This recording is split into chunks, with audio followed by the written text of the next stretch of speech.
Magandang hapon. Ako po si Nikki de Guzman. Pasadahan na natin ang mga rumaratsyadang balita dito sa Frontline Express. Umakyat na sa 5 ang patay at mahigit 200 pamilya ang inilikas sa pananalasa ng flash flood sa Maguindanao del Norte. Kabilang sa mga nasawi ang 4 na menor de edad. Nasa frontline ng balitang yan si Mon Gualvez.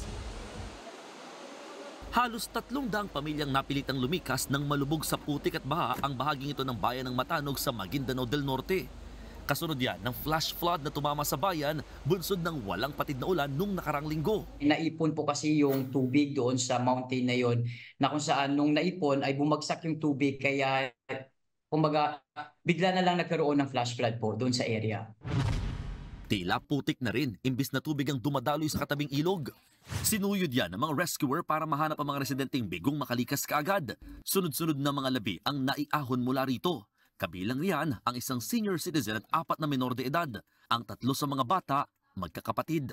Actually, kapatid din po nila yung unang na natagpuan na survivor. Then yung 3 natagpuan na patay ay magkakapatid. Sa iba pang bahagi ng bayan, nagkalat ang mga punong nagsitumbahan ng tumama ang flash flood.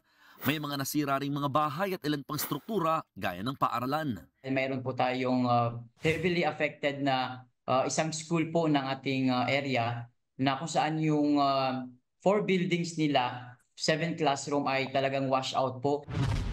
Nananatili sa mga evacuation center ang higit 280 pamilyang inilikas, pero posible pa raw madagdagan ng mga evacuees. Idineklara na kasing hazard area ang Campo 1 na siyang pinakanapinsala ng flash flood. Patuloy din ang buhos ng ulan sa lugar. Sa ngayon, nakapagpaabot na ng ayuda ang Department of Social Welfare and Development sa mga apektado ng flash flood. Nagbabalita mula sa Frontline, Mon Gualvez, News 5. Nasunog ang aabot sa 800 bahay sa 2 barangay sa Cavite City. Sumiklab ang sunog pasado alas 3 kahapon. Mabilis na kumalat ang apoy dahil sa malakas na hangin. Sa laki ng apoy, tumalo na sa dagat ang ilang residente habang sumakay naman sa bangka ang iba. Gumamit ng chopper ang mga bumbero. Tumagal ng halos 3 oras bago tuluyang naapula ang apoy. Posible umanong sa pagwe-welding nagsimula ang sunog. Aabot sa 1,200 pamilya ang nawalan ng tirahan. Wala namang nasawi o nasugatan. Pansamantalang nananatili sa evacuation center ang mga nasunugan. Sa Davao City naman, natupok din ang nasa 150 bahay sa Barangay 2A nitong Sabado ng gabi. Patay ang 2 menor de edad na lalaki. Isa naman ang sugatan. Aabot sa 200 pamilya ang apektado. Inaalam pa ang mitsa ng apoy. Tumaas ang aktibidad ng Bulkang Canlaon sa Negros Island na posible umanong mauwi sa pagputok. Ayon sa FIVOX, nagkaroon ng swelling o pamamaga ang bulkan nitong nakalipas na buwan. Senyales daw yan ng paggalaw ng magma sa ilalim ng bulkan.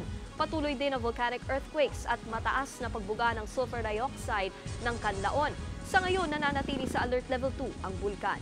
Bawal pa rin pumasok sa 4-kilometer permanent danger zone sa paligid nito. Patuloy pa rin ang paghahanap para maaresto si suspended Bamban Mayor Alice Guo at 6 na iba pa. At para sa iba pang detalye, makakausap natin sa linya ng telepono si Rainiel Pawit. Rainiel, kamusta ang pagbisita niyo dyan sa Bamban mismo? Nikki, napakaigpit nga seguridad dito sa palibot ng farm kung saan umano lumaki si Mayor Alice Guo. Dito pa rin yan sa Bamban Tarlac. Simula kahapon, Nikki, halos walang labasan ang mga tao sa loob nito. Wala rin nagbubukas sa mga gate ng farm, pero kaninang umaga, naabutan ng news team ang isang delivery vehicle sa harap nito. Naniningil umano sila ng utang para sa mga in-order na gamit o mga hog equipment ng farm. Pero wala raw makontak ang mga naniningil. Umabot na sa 50,000 pesos ang utang ng farm sa naturang hog service company. Nitong Sabado, inilabas ng Senado ang arrest order laban kay Go dahil sa hindi nito pagdalo sa mga Senate hearing kaugnay ng illegal na pogo. Pinuntahan ng mga otoridad ang farm sa Bamban kung saan umano nga lumaki itong si Mayor Go, pero wala ni anino ni Go ang nakita nila rito. Nikki, pinaaresto rin ang kanyang 3 kapatid, mga magulang at ang representative ng illegal na pogo sa Bamban at Porac. Pare-parehong bigo ang mga arresting team na makuha ang 5. Pero ang umunoy accountant ni Go na si Nancy Gamo, hawak na ng Senado. Nitong linggo, higit 1 oras daw magkausap si Atty. Stephen David at ang kanyang kliyente na si Go. Puspusan na raw ang kanyang pagkumbinsi sa alkalde na humarap sa Senado. Nikki, inaasahang sa susunod na hearing sa July 29, haharap na si Go sa Senado. Ayon sa legal counsel ni Go na si Atty. Stephen David, lumalala ang trauma at takot ng alkalde sa kaliwat ka ng cyberbullying at panggigisa ng ilang opisyal ng gobyerno, kaya't hindi ito nakadalo sa mga nakalipas na pagdinig. Nikki. Mahigpit nating babantayan na balitang yan. Maraming salamat, Rainiel Pawid. Ibinunyag naman ni Senator Risa Hontiveros ang umano'y kaugnayan ni Mayor Alice Guo at ng ni-raid na Pogo Hub sa Bamban sa kapatid ng dating economic advisor ni former President Rodrigo Duterte na si Michael Yang. Sa isang press conference kani-kanina lang, ipinakita ni Hontiveros ang isang dokumento mula sa Anti-Money Laundering Council. Makikita raw dito na may direktang transaksyon ang kumpanya ni Guo sa joint account ng isang Yu Cheng-kan at kapatid umano ni Michael Yang na si Hong Xiang-yang. Ayon kay Hontiveros, patunay ito na ginamit ang pera ng kapatid ni Yang para pondohan ang ni-raid na Pogo Hub. Una nang naging kontrobersyal si Michael Yang matapos madawit sa maanumalyang pagbili ng dating administrasyon ng COVID-19 medical supplies sa Pharmally Pharmaceuticals. Mukhang one big happy Pharmally pala itong mga Pogo at Pharmally members. Baka nga itong Pharmally pala ang farm na kinalakihan ni Alice Guo. Puwera biro. Our Senate Committee on Women, Children, Family Relations, and Gender Equality will continue to dig deeper. Hindi po kami hihinto hanggat matunton at maputol ang mga ugat ng Pogo. Sa Frontline News Abroad, nananawagan si US President Joe Biden na magkaisa at maging mahinahon ang publiko kasunod ng assassination attempt sa kanyang katunggali na si dating US President Donald Trump. Sa isang video message sa White House, sinabi ni Biden na bagamat hindi maiiwasan ang mga hidwaan, hindi raw dapat nagiging literal na battlefield o anyay killing field ang politika sa Amerika.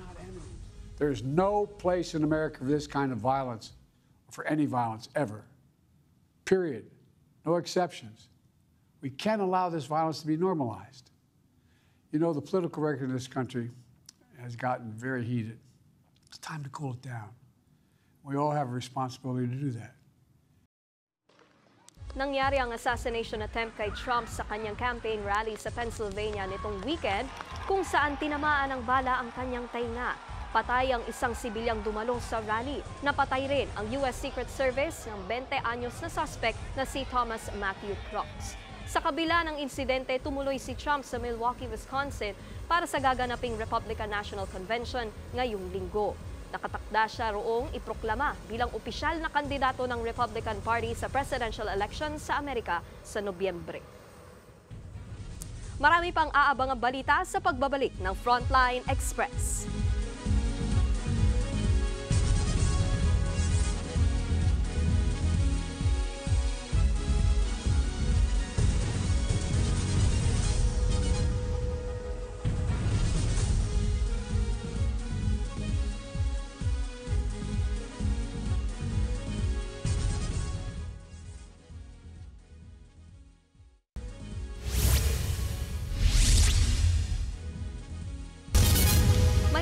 Singil ang Meralco ngayong buwan. Higit 2 piso kada kilowatt hour ang madadagdag sa monthly bill. Ibig sabihin, magiging higit 11 pesos na ang overall rate ngayong Hulyo. Katumbas yan ang higit 400 pesos na dagdag sa monthly bill ng mga kumukonsumo ng 200 kilowatt hour. Paliwanag ng Meralco, bunso dito ng pagtataas ng generation charge sa gitna ng pagbabalik normal ng presyo sa wholesale electricity spot market. Matatanda ang ipinagpaliban ang taas singil sa kuryente noong nakaraang buwan matapos ipag-utos ng Energy Regulatory Commission na hatiin sa 4 na buwan ang koleksyon ng nasa 500 million pesos na generation costs na hiniling ng Meralco at iba pang kumpanya. Good news naman mga kapatid nating motorista, matapos ang sunod-sunod na linggong taas presyo, may ipatutupad namang rollback sa petrolyo simula bukas. 95 centavos per liter ang ibababa ng presyo ng diesel, habang 60 centavos naman sa gasolina at 1 peso and 15 centavos sa kerosene. Ayon sa Department of Energy, ang rollback ay bunsod ng pagtaas ng supply ng krudo sa Amerika at pagbagal naman ng inflation sa China. Magiging maulan pa rin ang malaking bahagi ng bansa ngayong Lunes dahil sa hanging habagat. Makararanas ng kalat-kalat na pagulan ng Mindanao, Western Visayas, Palawan at Occidental Mindoro. Magdadala rin ng habagat ang mga pag-ulan sa Metro Manila, natitirang bahagi ng Mimaropa, Batangas, Cavite, Laguna at Bataan. Meron namang binabantayang bagyo ang Pag-asa sa labas ng Philippine Area of Responsibility. Huli itong namataan sa layong 1,100 kilometers kanluran ng Central Luzon, malapit sa Vietnam. Sa ngayon, hindi pa nakikitang makaaapekto ang naturang bagyo sa ating bansa, pero patuloy nitong palalakasin ang habagat.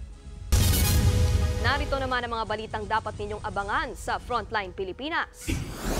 Pang-hold up sa isang convenience store sa Las Piñas, sa pool sa video.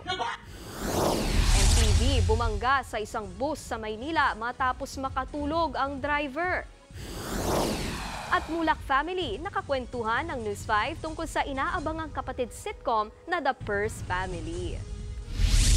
Yan ang mabilis na pasada ng mga balitang dapat niyong malaman. Ako po si Nikki De Guzman. Magandang hapon.